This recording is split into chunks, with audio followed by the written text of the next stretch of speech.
These are the times that try men's souls. The summer soldier and the sunshine patriot will in this crisis shrink from the service of their country. But he that stands it now deserves the love and thanks of man and woman. Tyranny, like hell, is not easily conquered, yet we have this consolation with us, that the harder the conflict, the more glorious the triumph. What we obtain too cheap, we esteem too lightly. It is dearness only that gives everything its value. Heaven knows how to put a proper price upon its goods, and it would be strange indeed if so celestial an article as freedom should not be highly rated.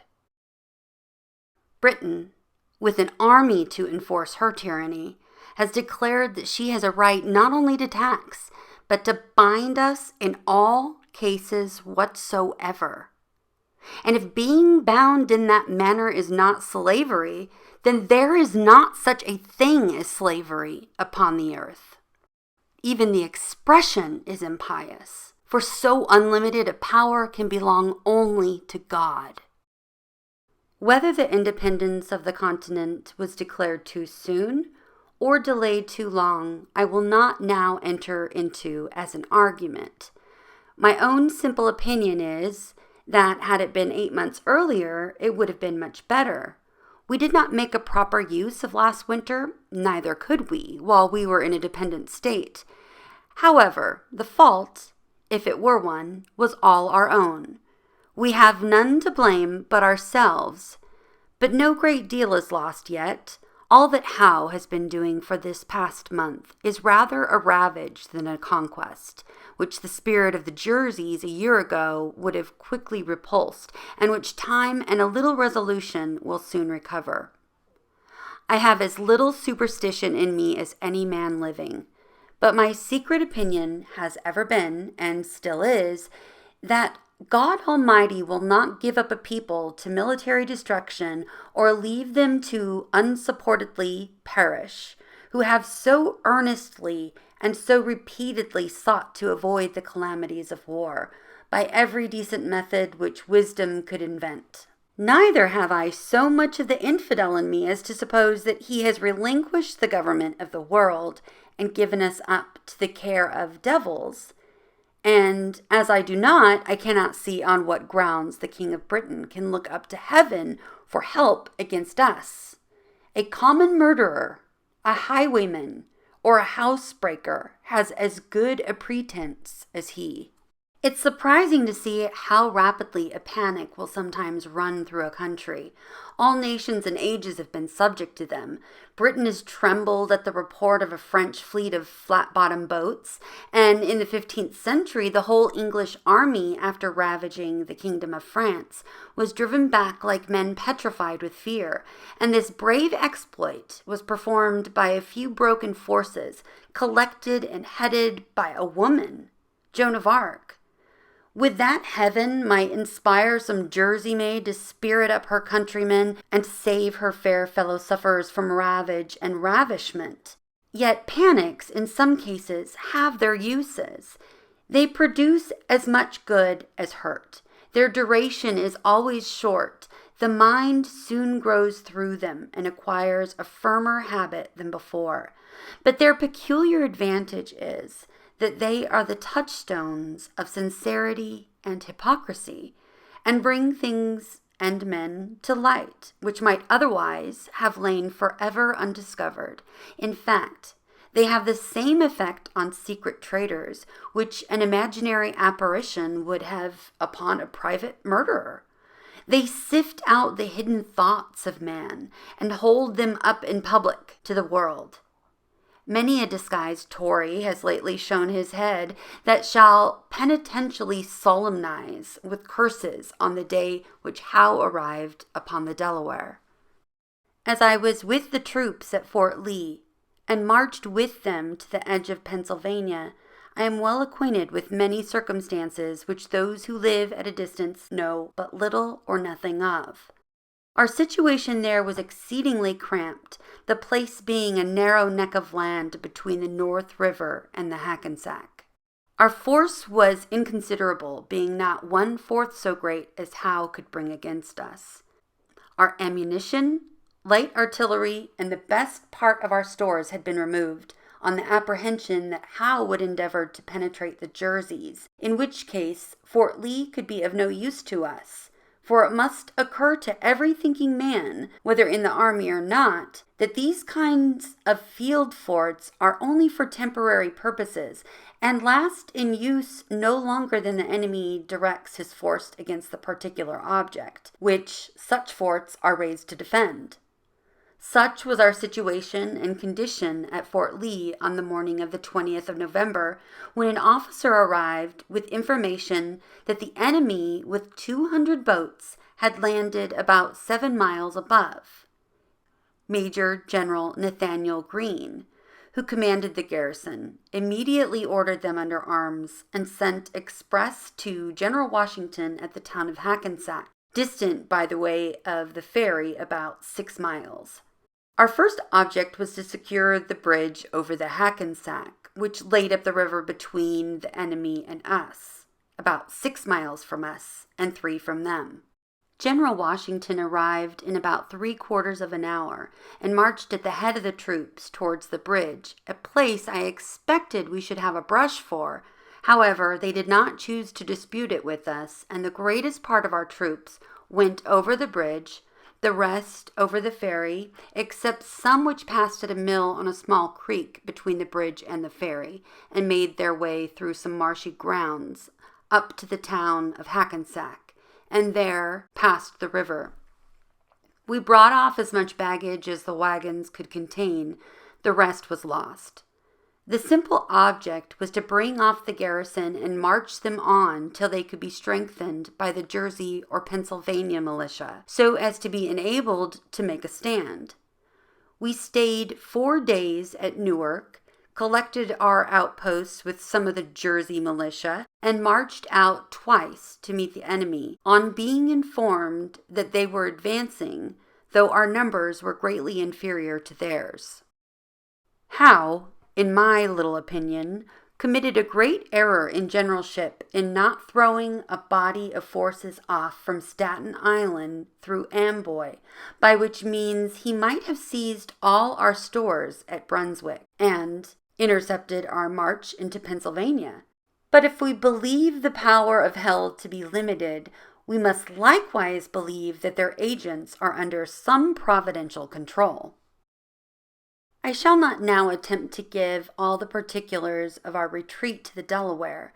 Suffice it for the present to say that both officers and men, though greatly harassed and fatigued, frequently without rest, covering, or provision, the inevitable consequences of a long retreat, bore it with a manly and martial spirit.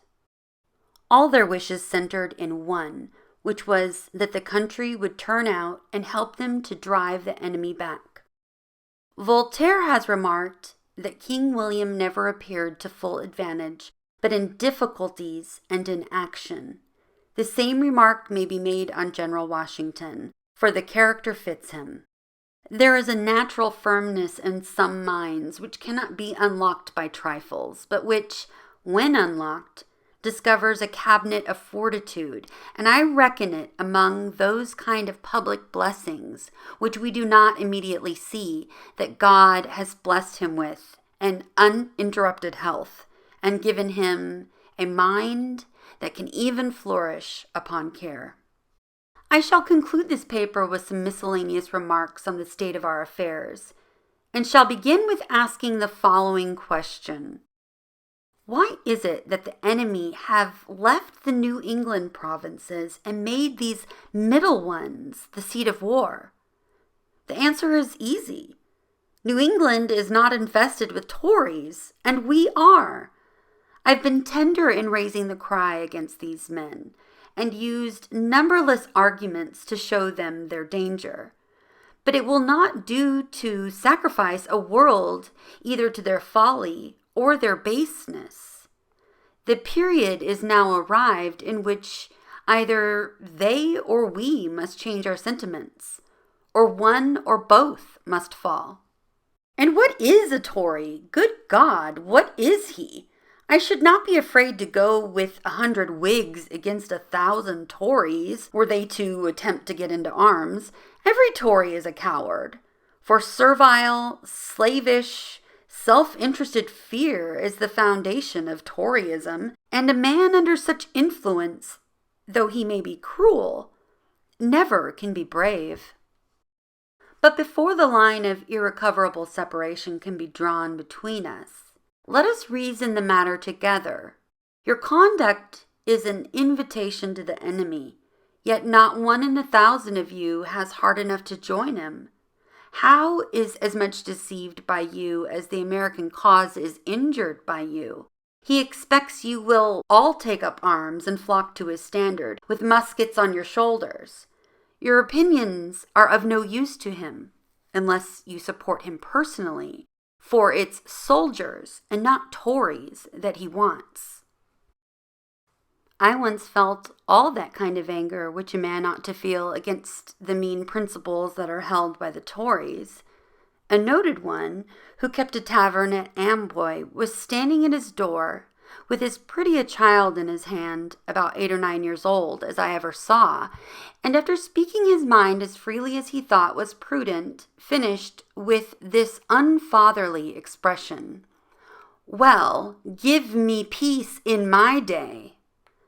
Not a man lives on the continent but fully believes that a separation must sometime or other finally take place, and a generous parent should have said, "If there must be trouble, let it be in my day, that my child may have peace." And this single reflection, well applied, is sufficient to awaken every man to duty. Not a place upon earth might be so happy as America. Her situation is remote from all the wrangling world, and she has nothing to do but to trade with them. A man can distinguish himself between temper and principle, and I am as confident as I am that God governs the world, that America will never be happy till she gets clear of foreign dominion. Wars without ceasing will break out until that period arrives, and the continent must, in the end, be conqueror. For though the flame of liberty may sometimes cease to shine, the coal can never expire. America did not, nor does not want force, but she wanted a proper application of that force. Wisdom is not the purchase of a day, and it is no wonder that we should err at the first setting off. From an excess of tenderness, we were unwilling to raise an army and trusted our cause to the temporary defense of a well-meaning militia. A summer's experience has now taught us better. Yet with those troops, while they were collected, we were able to set bounds to the progress of the enemy, and thank God they are again assembling. I always considered militia as the best troops in the world for a sudden exertion, but they will not do for a long campaign. Howe, it is probable, will make an attempt on this city. Should he fail on this side of the Delaware, he is ruined. If he succeeds, our cause is not ruined. He stakes all on his side against a part on ours. Admitting he succeeds, the consequence will be that armies from both ends of the continent will march to assist their suffering friends in the Middle States. For he cannot go everywhere. It is impossible. I consider Howe as the greatest enemy the Tories have. He is bringing a war into their country, which, had it not been for him and partly for themselves, they had been clear of.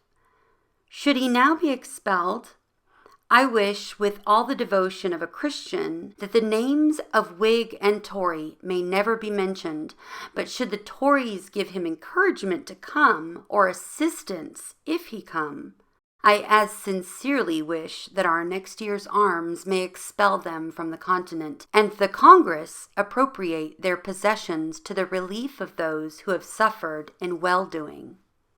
A single successful battle next year will settle the whole. America could carry on a 2 years' war by the confiscation of the property of disaffected persons and be made happy by their expulsion. Say not that this is revenge. Call it rather the soft resentment of a suffering people who, having no object in view but the good of all, have staked their own all on a seemingly doubtful event. Yet it is folly to argue against determined hardness. Eloquence may strike the ear, and the language of sorrow draw forth the tear of compassion, but nothing can reach the heart that is steeled with prejudice. Quitting this class of men, I turn with the warm ardor of a friend to those who have nobly stood and are yet determined to stand the matter out. I call not upon a few, but upon all. Not on this state or that state, but on every state. Up and help us. Lay your shoulders to the wheel. Better have too much force than too little when so great an object is at stake. Let it be told to the future world that in the depth of winter, when nothing but hope and virtue could survive, that the city and the country, alarmed at one common danger, came forth to meet and to repulse it.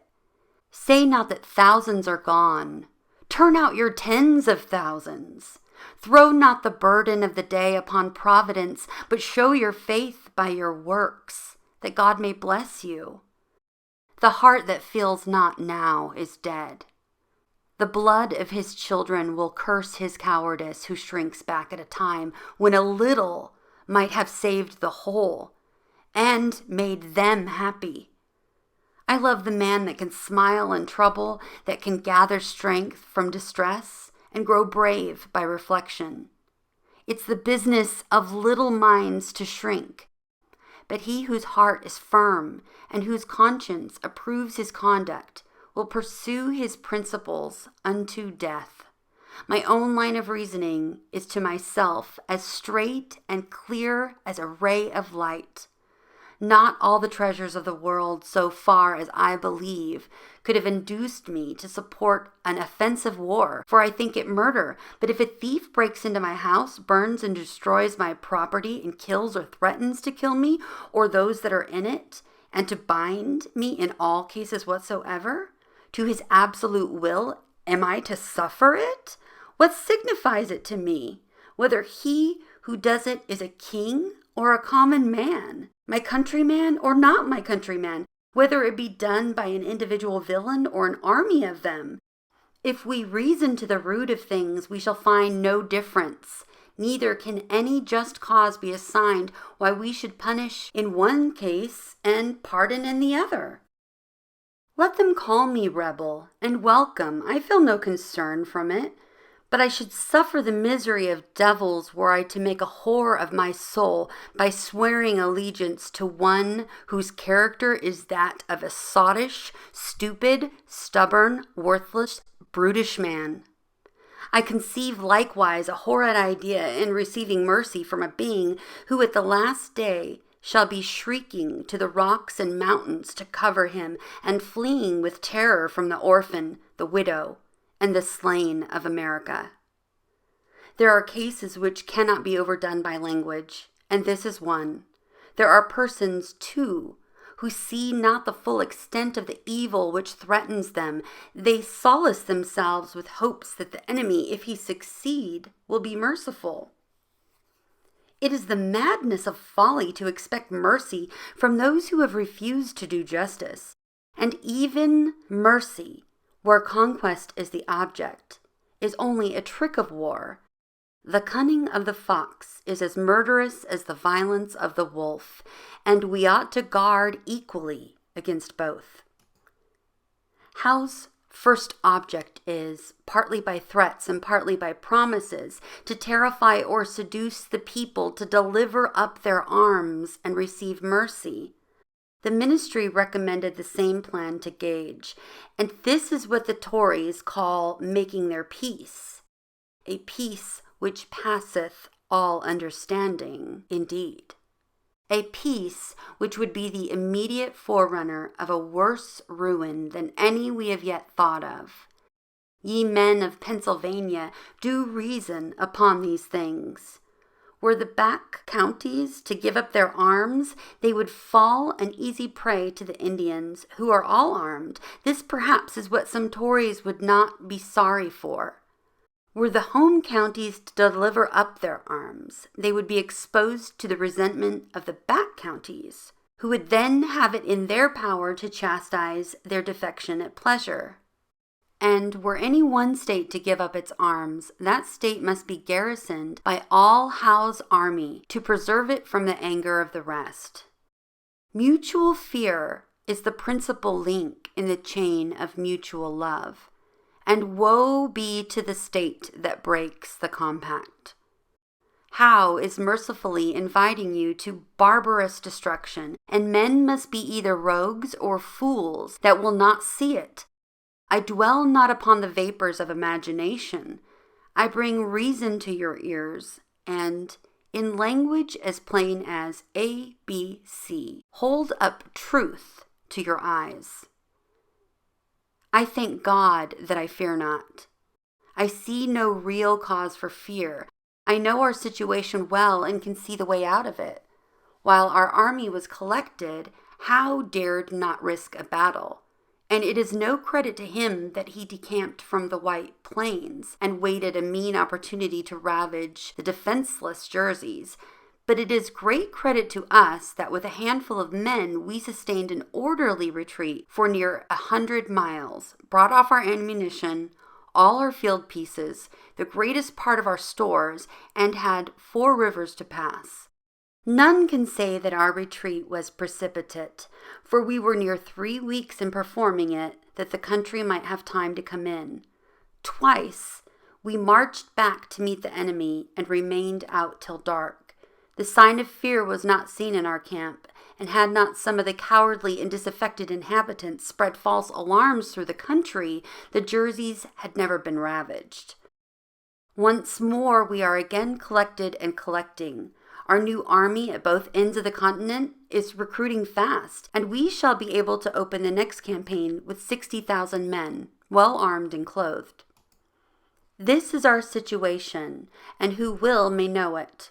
By perseverance and fortitude, we have the prospect of a glorious issue. By cowardice and submission, the sad choice of a variety of evils, a ravaged country or a depopulated city, habitations without safety, and slavery without hope. Our homes turned into barracks and body houses for Hessians, and a future race to provide for, whose fathers we shall doubt of.